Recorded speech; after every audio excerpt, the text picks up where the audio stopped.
Ya, puji Tuhan Bapak Ibu Saudara, baik yang di ruangan ini maupun yang di rumah. Kita kembali datang kepada Tuhan pada malam hari ini untuk menerima firman Tuhan.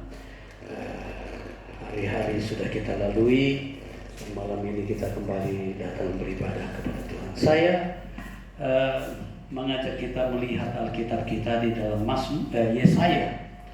Yesaya pasal yang ke-40 mulai ayat 27 sampai ayat 31. Yesaya pasal yang ke-40 mulai dari ayatnya yang ke-27. Saya bacakan ayat-ayat ini. Yesaya 40 mulai ayat 27 sampai ayat 31. Mengapakah engkau berkata demikian, hai Yakob, dan berkata begini, hai Israel? Hidupku tersembunyi dari Tuhan, dan hakku tidak diperhatikan Allahku. Tidakkah kau tahu dan tidakkah kau dengar? Tuhan ialah Allah kekal, yang menciptakan bumi dari ujung ke ujung. Ia tidak menjadi lelah dan tidak menjadi lesu. Tidak terduga pengertiannya. Dia memberi kekuatan kepada yang lelah dan menambah semangat kepada yang tiada berdaya. Orang-orang muda menjadi lelah dan lesu, dan taruna-taruna jatuh tersandung. Tetapi orang-orang yang menanti-nantikan Tuhan mendapat kekuatan baru. Mereka seumpama raja wali yang naik terbang dengan kekuatan sayapnya. Mereka berlari dan tidak menjadi lesu. Mereka berjalan dan tidak menjadi lelah. Bapak Ibu Saudara, kadang-kadang kesulitan ya, orang-orang yang terlalu khawatir, lelah, atau mungkin kadang-kadang juga putus asa ya. Tidur pun tidak bisa kadang-kadang. Tetapi saudara, kita lihat bangsa Israel yang memang ya mereka dalam kesulitan besar karena mereka ditawan ke Babilonia. Nah, orang Israel banyak mengalami mujizat, tetapi mereka tetap selalu jatuh ke dalam dosa. Mereka selalu disertai oleh Allah. Anugerah Allah itu begitu limpah dalam hidup mereka. Tetapi ya kita lihat seringkali juga mereka merasa bahwa tidak ada harapan seperti itu ya. Nah, wajar saja kadang-kadang memang kita sebagai orang-orang Kristen juga bisa mengalami hal-hal yang sama pada saat keadaan terjepit, pada saat keadaan susah ya.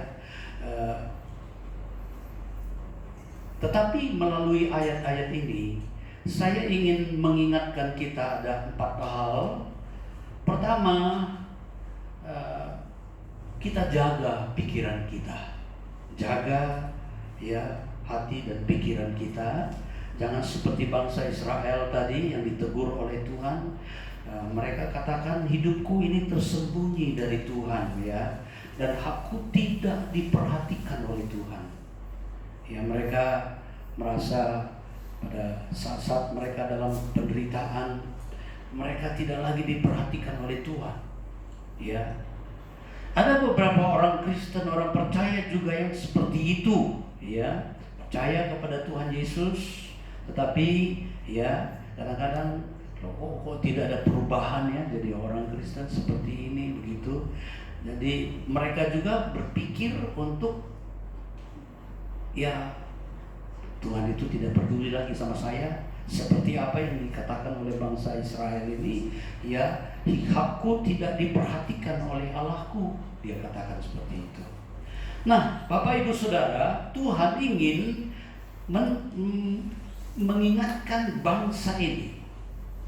Di dalam ayatnya selanjutnya Tuhan katakan, tidakkah kau tahu ya, dan tidakkah kau dengar? Tuhan ialah Allah yang kekal, yang menciptakan bumi dari ujung ke ujung. Tuhan ingatkan supaya mereka ingat, supaya mereka dengar. Ya, Bapak Ibu Saudara, Gideon pernah juga seperti itu, saudara. Di dalam Hakim-Hakim pasal 6, Tuhan menemui Gideon yang sementara lagi mengirik gandum, ya, di tempat pengirikan anggur, supaya tidak dilihat oleh musuh, ya. Tapi saudara, Tuhan katakan kepada dia, pahlawan yang gagah perkasa. Wah, dia langsung bilang sama Tuhan. Waktu itu Tuhan datang seperti malaikat, ya, itu yang namanya teofani. Nah, datang sebagai malaikat. Tapi Gideon bilang, Tuhan, kalau memang Tuhan menyertai kami tidak akan mengalami penderitaan seperti ini, begitu, ya. Tapi saudara, akhirnya Tuhan katakan, kalau aku menyertai engkau akan menang atas musuh-musuh. Bapak Ibu Saudara, kadang-kadang kita perlu diingatkan kembali oleh Tuhan, ya, supaya kita mempercayakan hidup kita kepada Tuhan. Tuhan bilang, ingat, aku ini dengar. Bukankah kamu sudah dengar bahwa aku ini menciptakan langit dan bumi? Dia ingatkan kembali kepada segala sesuatu yang dapat kita lihat, ya. Kadang-kadang kita lupa, kadang-kadang kita memperhatikan bahwa masalah kita yang lebih besar, padahal lupa bahwa Tuhan lebih besar dari segala-galanya. Dia yang menciptakan langit dan bumi dari ujung ke ujung. Tuhan ingatkan itu, dan dia katakan, dia yang memberi, aku yang memberi kekuatan kepada yang lelah, menambah semangat kepada mereka yang tiada berdaya, Tuhan katakan. Jadi Bapak Ibu Saudara, kadang-kadang kita lupa, ya. Tapi Tuhan bilang, tidakkah kamu dengar? Di dalam Yesaya pasal 50, kita lihat ayatnya yang ke-4 dan 5. Ini perlu kita perhatikan kembali. Ayat yang indah. Tuhan Allah telah memberikan kepadaku lidah seorang murid, supaya dengan perkataan aku dapat memberi semangat baru kepada orang yang letih lesu. Setiap pagi yang mempertajam pendengaranku untuk mendengar seperti seorang murid. Tuhan Allah telah membuka telingaku, dan aku tidak memberontak, tidak berpaling ke belakang. Bapak Ibu Saudara, kalau Tuhan ingatkan tadi, tidakkah kau ingat? Ya, mari kita belajar menjadi seorang murid, ya, yang mendengarkan firman Tuhan, mendengarkan guru agung kita, Tuhan Yesus, guru agung. Dia mau supaya kita mempertajam pendengaran kita, dengar baik-baik firman Tuhan, dan kemudian kita lakukan, beritakan firman itu. Dikatakan di dalam ayat yang keempat, Tuhan Allah telah memberikan kepadaku lidah seorang murid. Lidah seorang murid. Lidah ini dipakai untuk apa, saudara? Supaya dengan perkataan aku memberi semangat, ya, memberi semangat kepada orang-orang yang mendengar, ya, orang yang letih lesu, orang-orang yang dalam keadaan putus asa, dikasih semangat. Firman Tuhan memberi semangat kepada kita semua untuk mengandalkan Tuhan, ya. Jadi kalau pertama, kita jaga pikiran kita, supaya jangan sampai pikiran kita itu melihat kepada permasalahan yang lebih besar, bahkan kita merasa Tuhan tidak peduli lagi. Tuhan ingatkan, Tuhan tegur, supaya menjadi seorang murid. Pertajam pendengaran kita, dengar kembali firman Tuhan itu, supaya kita dapat mempergunakan lidah kita untuk menasihatkan, memberi kekuatan kepada yang letih lesu, orang yang dalam kelemahan. Nah, Bapak, Ibu, Saudara yang kekasih, yang kedua, percayakan hidup kita kepada Tuhan. Itu tadi. Yang ketiga, saya ingin supaya kita lihat ayat selanjutnya ini, menanti-nantikan Tuhan, ya. Di dalam ayatnya yang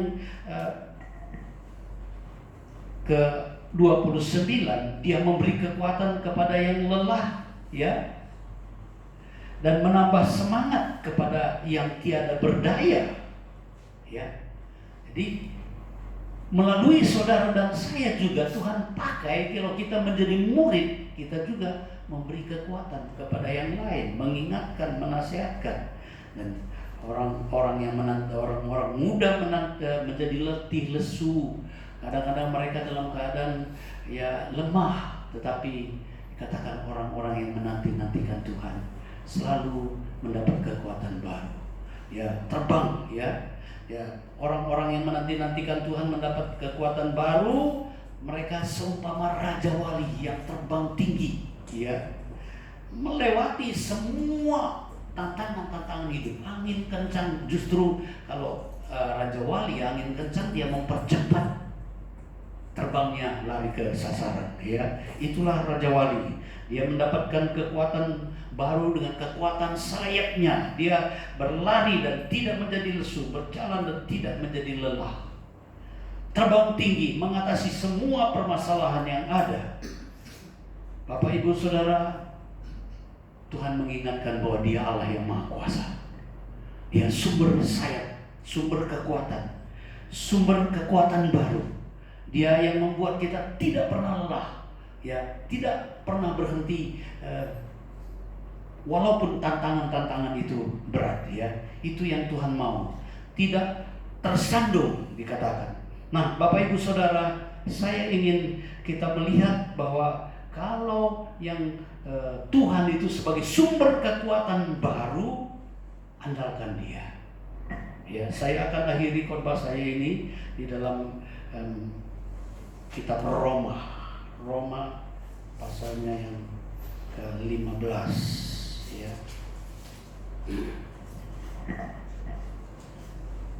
Roma 15 ayat 13 saya bacakan buat kita semua.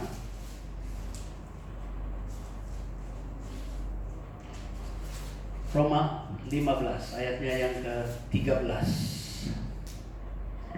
Semoga Allah sumber pengharapan memenuhi kamu dengan segala sukacita dan damai sejahtera dalam iman kamu, supaya oleh kekuatan Roh Kudus kamu berlimpah-limpah dalam pengharapan. Bapak, Ibu, Saudara, Tuhan mau supaya kita penuh dengan sukacita, penuh dengan harapan, ya, memiliki damai sejahtera dalam iman, ya, tidak dalam keadaan kecewa, gelisah, letih, lesu, ya, seperti tadi mereka bilang Tuhan gak peduli lagi sama saya, seperti itu. Enggak, Tuhan tetap memperdulikan. Sebenarnya Bapak, Ibu, Saudara, kita ini jauh lebih enak dari bangsa Israel, ya. Mereka dijajah tapi dibuang ke luar negeri. Indonesia pernah dijajah oleh bangsa Belanda sama Jepang, tetapi di negeri sendiri, masih di negeri sendiri. Mereka, saudara, enggak dibuang ke negeri asing, ya. Jadi jauh memang lebih susah. Itu sebabnya tidak heran mereka juga seperti itu, ya. Tetapi kita ini sangat beruntung karena ada Roh Kudus. Roh Kudus sayap burung nasar yang memberi kekuatan baru, yang memberi semangat. Roh Kudus yang memberi kita berlimpah-limpah pengharapan. Dikatakan di dalam Roma pasal 15 ini, pengharapan yang membuat kita bisa terbang tinggi di atas masalah-masalah yang ada. Jadi betapa kita bersyukur memiliki Tuhan Yesus. Dia juga kirim Roh Kudus, penolong dalam hidup kita, sehingga Dia memberi kekuatan baru, semangat baru. Begitu juga kita dipakai menjadi alat dalam tangan Tuhan untuk memberi kekuatan, menasihatkan, menguatkan yang lemah, letih, lesu, juga memberi kekuatan bagi mereka. Nah, Bapak, Ibu, Saudara, kita bersyukur pada malam hari ini. Kita mau supaya hidup kita benar-benar jaga pikiran kita itu. Jangan sampai pikiran kita itu melenceng seperti apa yang dialami oleh bangsa Israel. Yang kedua, percayakan hidup kita kepada Tuhan. Dan yang ketiga, nantikan Tuhan, sehingga Dia memberi kekuatan baru. Dan Tuhan sumber kekuatan baru itu, Roh Kudus, memberi kekuatan sayap burung nasar buat kita semua. Tuhan memberkati. Kita nyanyikan satu nyanyian.